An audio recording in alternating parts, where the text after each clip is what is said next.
Okay, all right. So the presentation is going to be about HostileWRT.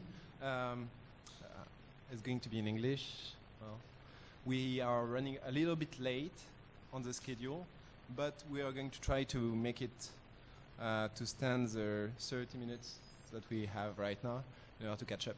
So thank you everyone for understanding this. All right, so why did we do HostileWRT?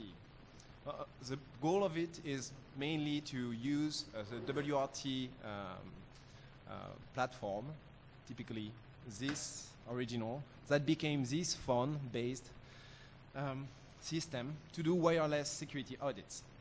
Of course, we are doing this in control environment only. You don't want to be scanning, for example, the network of your neighbor, for example. You want to do that in, for example, big corporate situation where you have a map with many, many buildings and need to do some kind of massive audit of an industrial site.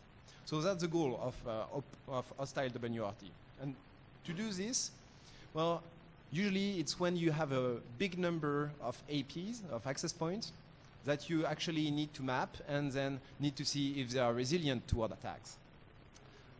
Another need, and they may not, yeah. Actually, I'm going to take this out, maybe at the console, if it's a bit better. Another kind of setup is when you need an ultra-fast setup inside your organization. For example, you have a computer intrusion on all your systems, and you just brought in a group of experts in order to, well, repel the intrusion. So basically, you need a network in no time. So you just put one of these boxes and connect it, and it will automatically connect to all the network and bridge to it and organize your workforce this way. Of course, we are speaking about pen testers, for example, or a forensic team. We are not talking about hackers who want to gather at some physical point and actually break into a site with massive firepower because they are all behind a NATed LAN and have all the same access and the same kind of network under their feet, which would be, of course, illegal. So another way is maybe to access your friend's network. Typically, your friend went on holidays and they have a beautiful villa in Ibiza, and they decided that they'd go maybe to Bali because Bali was better at this point. So they tell you, oh, just show up, and they forgot to give you the keys of their wireless LAN. So, well, tough luck. It's really hard to be in Ibiza without a wireless LAN because you can't geek all day long, and you need to go partying in all these clubs. So that's really a shame. Basically, it boils down to we have to take care about the law. You can't even try to hack, for example, in France, into a wireless LAN, because even the attempt is punished by the same sentence as the success in a break-in attempt. So now the thing is, now we've seen all the possible use cases that we may want to use, which are very legitimate, as you've seen. We are going to start talking about HostileWRT and the way it's built. So maybe, I don't know why, but maybe you're the best position to talk about OpenWRT, right? So HostileWRT is based on OpenWRT, which is a project to do an open source firmware for routers like this one with some constraints. There are limited amount of memory, limited amount of flash, and not so powerful CPU inside. What we did is just kind of modify the OpenWRT framework to add some tools inside the firmware to do some explorations of wireless networks and some nasty things I will demo in a few minutes. Okay, so one way to do it, there's many ways to do it, but we have some typical constraints in terms of limitations that we'll talk about later. The thing is, there's very few memory, so we are thinking about two ways to attack the program. Well, maybe three.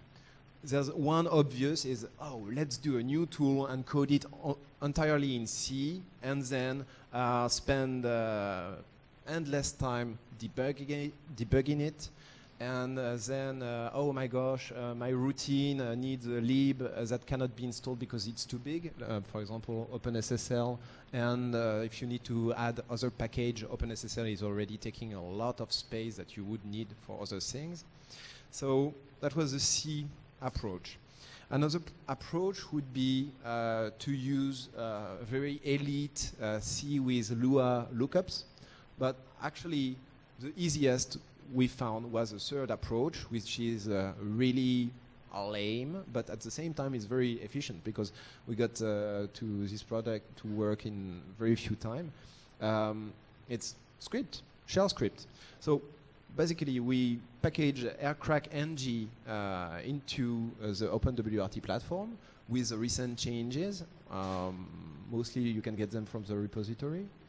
And made a little script which automates all the hacking things. So how many in there have been using Backtrack to do some web cracking and Wi-Fi cracking? Raise your hands. So few, I don't believe you. I must say, I can't believe you here. So this is when now you hear about people saying, oh, I need to crack this Wi-Fi access for whatever legal reason, of course. Then everybody answers, and well, the thing is we are doing basically the same thing of porting the tool chain that is used for cracking web access into the OpenWRT platform. And then it creates a new, very loving wireless LAN, which is called LoveWRT, because actually it is the flip side of our project. You can't have so much hatred in the world. So we tried to share the love, and we are hostile on one side to the basically protected network and very loving to the other side. So here we are trying to balance our karma. I hope it will work.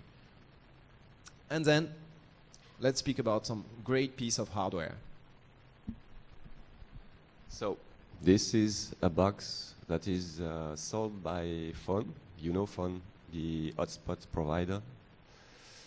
This is a box with an Atheros chipset inside. Atheros is great because you can do injection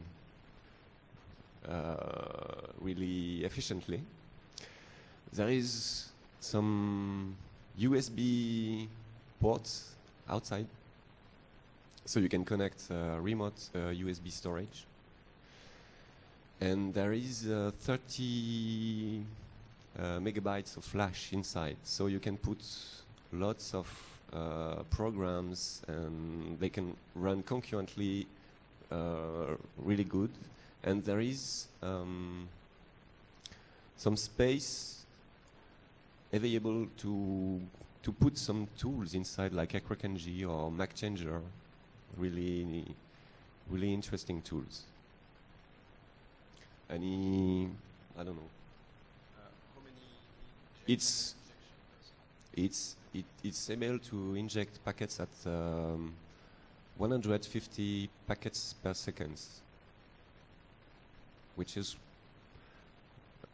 quite good for such a limited hardware solution. So did you launch it yet? All right. So we'll see a bit later during the demo how it's going to work.